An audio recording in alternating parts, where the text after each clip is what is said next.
دا یو پنجابي صحافي اسد علي تور دا د عمران خان په دور کې چا وهلی او راوهلی او چا ټکولی او چاته ادارو به وهلی او یا به چا وهلی او دا مولانا فضل الرحمن سره د خپلې بلبلې دی روان شوی او د ده کور ته تللی او دی په عمران خان باندې اچولی او چې د عمران خان په دور کې ظلم او جبر کیږي او د ده عیادت له تلي یعنې د ده تپوس له تلي سره د خپلې بلبلې.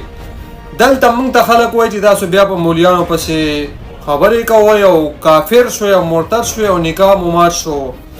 په تیر شوي وخت کې څومره ظلم په خیبر پښتونخوا کې او جبر وشو. نن 3-4 ورځې مخکې په تیرا کې د هغې نه میاشت یو نیمه میاشت مخکې په باجوړ کې د یو سړي سره د خپلې ښځې او د 3 بچو د هغو 4 جنازې د کوره ووتې. دا مولانا فضل الرحمن تپوس له لانړو د ده د خولې نه اوف ونوته اوف. مفتي منیر شاکر داسې مولانا خان زیب د ده د خولې نه اوف ونوته. نو چې دلته موږ دوی ته ووایو چې تاسو منافقین یې نو بیا را باندې فتوې او ټاپې ولګي.